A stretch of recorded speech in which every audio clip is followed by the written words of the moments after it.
여러분, 누가복음 5장에 예수께서 제자들에게 나를 따라오라 라고 말할 때 제자들이요, 예수님 앞에 베드로가 무릎을 꿇습니다. 나는 죄인입니다. 나를 떠나시옵소서. 여러분, 그럴 때 제자들에게 예수께서 말씀하신 게 뭡니까? 누구든지 나를 따라오려거든 자기를 부인하고 자기 십자가를 지고 나를 따라와라. 여러분, 너무 과격한 거 아닙니까? 여러분, 젊은 관원이 와서 예수께 묻습니다. 내가 당신을 따라가고 싶습니다. 어떻게 해야 합니까? 그때 예수님이 말합니다. 내가 가진 모든 소유를 팔아 가난한 자에게 나눠주고 나를 따라라. 여러분, 그랬더니 그가 근심하며 돌아갑니다. 예수님이 뭘 말합니까? 우선순위를 말하고 있습니다. 여러분, 삶의 우선순위를 결정하지 않으면 여러분, 우리가 그리스도인으로 세상을 살아갈 때 패배할 수밖에 없다는 겁니다. 매일매일 여러분, 패전한 보고를 드릴 수밖에 없다는 겁니다. 예수님이 우리에게 원하시는 것은 삶의 변화를 원하십니까? 거듭난 자로 살길 원하십니까? 우선순위를 바꾸십시오. 예수님이 늘 환우를 고치면서 물어보신 게 있습니다. 여러분, 마가복음 10장, 요한복음 5장, 요한복음 5장은 38년 된 병자에게, 마가복음 10장은 앞을 못 보시는 시각장애우 바디메오에게 예수가 뭐라고 묻습니까?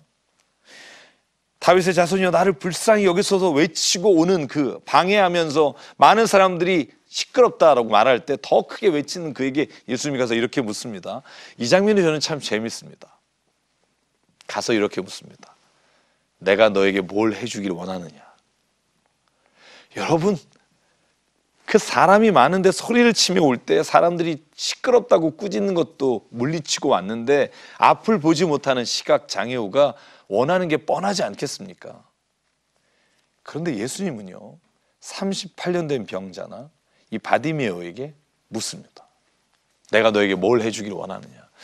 저는 이것이 굉장히 중요하다고 생각합니다. 하나님은 우리를 자녀 삼아 주시고 우리의 삶에서 구원해 주셨습니다. 그리고 우리가 무엇이 필요한지를 알고 계십니다. 그런데 우리의 입술로 우리의 삶에 있어서 갈망하는 마음이 있는가를 보신다는 겁니다. 여러분, 내가 삶에 변하길 원합니다. 하나님, 내 성품이 바뀌길 원합니다. 우리가 지금까지 이야기 나눈 것처럼 내 세상을 바라보는 세계관이 변하길 원합니다. 내가 기준이 바뀌어서 가치관이 바뀌길 원합니다. 여러분, 이것이 내 마음에만 있지 않고 오늘 내 삶에 예수께 원하는 가장 간절한 갈망이 되고 있는지를 예수께서 오늘 우리에게도 보신다는 걸 잊지 마십시오. 여러분, 우선순위가 바뀔 준비가 되어 있습니까? 여러분, 교우들 바라보면요, 마음은 있으나 그 갈망함을 예수께 아뢰지 않습니다. 우리가 만약에 그런 변화를 원한다면 이 시간 주님 앞에 갈망하는 마음으로 나와야 합니다. 바디메오처럼 네, 주님, 나도 오늘 보기를 원합니다. 내가 오늘 볼 수 있기를 원합니다. 여러분, 그렇게 예수님께 말할 때 예수님은 오늘 우리의 기도도 우리의 간구도 들어주신다고 저는 믿습니다. 여러분, 우리가 우선순위를 바꿀 때 가장 중요한 것 중에 하나가 뭘까? 그것은요,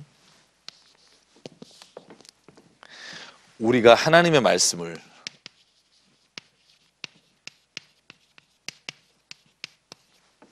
삶의 매뉴얼로 삼아야 된다는 겁니다.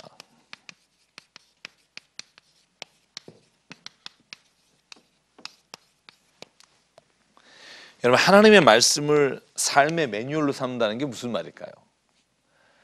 하나님의 말씀보다 더 중요한 것이 없어야 된다는 말인데요, 이걸 쉽게 말하면 이런 겁니다. 그 말씀을 따라 사는 게 기뻐야 합니다. 여러분, 제가 언젠가 한번 여러분에게 설명한 적이 있습니다. 우리가 자동차를 타면 내비게이션을 켜잖아요. 그 내비게이션을 켰을 때 내비게이션을 따라서 가는 것이 때로는 시끄럽고 때로는 불편할 때가 있습니다. 그런데 그것은요, 내가 가려고 하는 목적지를 잃어버리지 않게 하는 도움을 주는 겁니다. 하나님의 말씀도 이와 같다는 겁니다.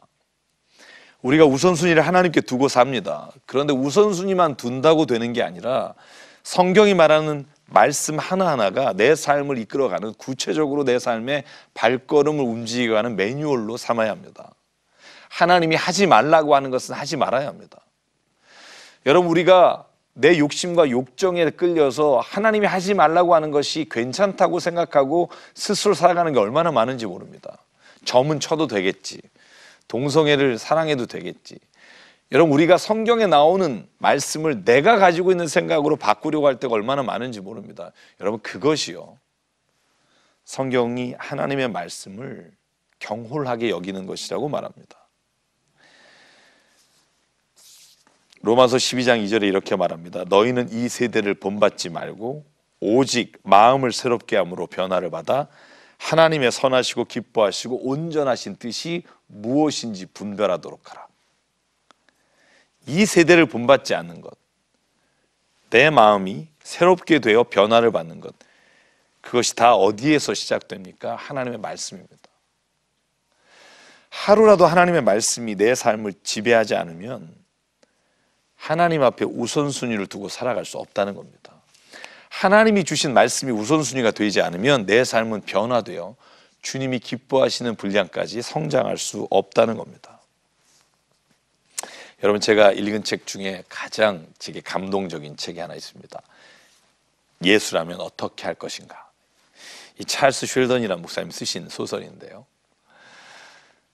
여러분, 우리의 삶의 모델이 누구인가 하는 그 질문에 대답하는 소설입니다. 여러분, 여기에 나오는 주인공은요, 이 레이몬드 제일 교회라고 하는 곳에 헨리 맥스웰 목사님과 신문사의 사장님과 철도회사의 간부와 소프라노 성악가와 여러 사람들이 이 소설에 등장합니다. 여러분, 이 소설을 던지는 질문이 이런 겁니다. 목사님이 하루는요, 설교를 준비하는데 문 밖에서 배고프고 헐벗은 사람이 문을 두드립니다. 그런데 이 목사님이 너무 설교 준비에 바빠서 그분을 죄송하다고 하고 어디로 찾아가시라고 하고 그분을 물러나게 했습니다. 그런데 주일날 설교할 때 그분이 교회에 들어와서 예배드리다가 죽는 장면을 목격합니다. 그리고는요, 교인들이 모여서 목사님과 함께 이렇게 이야기합니다. 이제 우리는 우리가 하고 싶은 것, 우리의 삶의 기준이 아니라 이렇게 삶의 모든 자리에서 질문합시다. 우리의 선택의 기준이 있을 때마다 예수라면, 예수님이라면 이걸 어떻게 할 것인가? 이 질문에 대답하고 그 말씀대로 살기를 우리 한번 시작해 봅시다. 여러분, 그런데요, 신문사 회장에게 위기가 옵니다. 판매 부수를 올리기 위해 야한 사진을 걸고 그리고 격투기 경기를 실어서 사람들을 모아야 하는데 마음에 걸리기 시작하는 겁니다. 사진이 야해지는 것을 보면서 이 회장이 예수님이라면 어떻게 할까라는 결단을 하고 신문을 폐간합니다. 그 신문을 내지 않아 버립니다. 그 기사를 실지 않는 겁니다. 여러분, 천도 간부에게는 이런 일이 생깁니다. 부정장부를, 위장장부를 쓰라는 겁니다. 위에서 지시하는 겁니다. 물건을 바꿔치기 하라는 겁니다. 그때 이렇게 질문합니다. 예수님이라면 어떻게 할까? 예수님이라면 이것을 받아들일까, 안 받아들일까? 노래하는 성악가에게는요, 주일에 일하면 큰 돈을 벌 수 있다고. 그런데 교회 갈 수 없는데 이 여인이 하나님 앞에 이렇게 기도합니다. 예수님이라면 어떻게 할 것인가? 그리고 그 질문에 답한 대로 그의 삶이 변화되기 시작합니다. 우리가 따라가야 할 분, 우리가 그리스도인으로서 세상에 살아나갈 때 우리가 닮아야 할 분, 예수님이십니다. 이렇게 질문하면 어떨까요? 오늘 내가 자녀에게 말할 때, 오늘 내가 직장에서 말할 때, 내가 오늘 돈을 써야 할 때, 오늘 교회에서 내가 이 직분을 할 때 예수님이라면 어떻게 할까? 이 질문을 던지고 그 마음에 주시는 답을 하나님 앞에 행하며 살아가는 겁니다. 여러분, 그러면 성령님이 우리 안에 우리가 계획하는 일을 도와주실 겁니다. 성령께서 우리를 도와주신다고 로마서 8장 27절에 이렇게 바울이 말합니다. 이와 같이 성령도 우리의 연약함을 도우시나니 우리는 마땅히 기도할 바를 알지 못하나 오직 성령이 말할 수 없는 탄식으로 우리를 위하여 친히 간구하시느니라. 성령님이 우리를 도우십니다. 어떻게 도우십니까? 내 삶의 우선순위가 잘못됐을 때, 내가 하나님의 말씀 안에서 예수님이라면 어떻게 할까라고 질문할 때 내가 감히 그 일을 감당할 수 없을 때 성령은 우리를 위해서 오늘도 우리가 그 결정한 일을 갈 수 있도록 우리를 도와주십니다. 더 많은 물질적인 부유함은 없을지 모르지만 그 마음에 하나님의 평안으로 채워주십니다. 여러분, 오늘 그래서 갈라디아 5장에 보면 성령의 하시는 일과 육체의 소욕을 따라 하는 일은 늘 싸울 수밖에 없다고 말합니다. 5장 16절에 이렇게 말합니다. 내가 이르노니 너희는 성령을 따라 행하라. 그리하면 육체의 욕심을 이루지 아니하니라. 육체의 소욕은 성령을 거스르고 성령을 육체를 거스르나니 이 둘이 서로 대적함으로 너희가 원하는 것을 하지 못하게 하려 함이니라.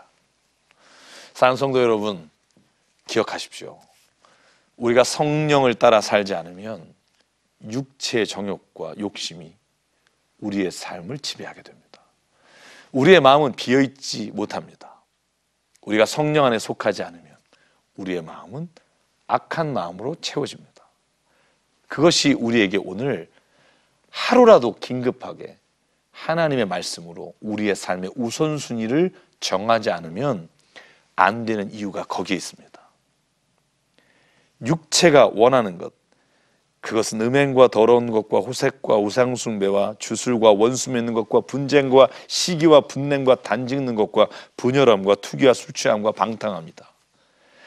이것이 성령으로 내 안에 채워지지 않을 때 언제든지 우리 안에서 우리를 지배하는 능력이 된다는 것을 잊지 말아야 합니다.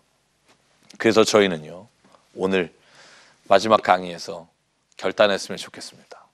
삶의 우선순위를 하나님의 말씀으로 변화시키십시오. 저와 여러분이 오늘 주님 앞에 우선순위를 바꾸게 될 때 우리의 삶은요, 세상이 말하는 것이 아니라 하나님이 말씀하시고 하나님이 우리에게 약속하신 것들로 매일매일 채워지는 것을요, 아주 감격하며 우리가 체험하게 되고요, 채워질 수 있을 줄 믿습니다.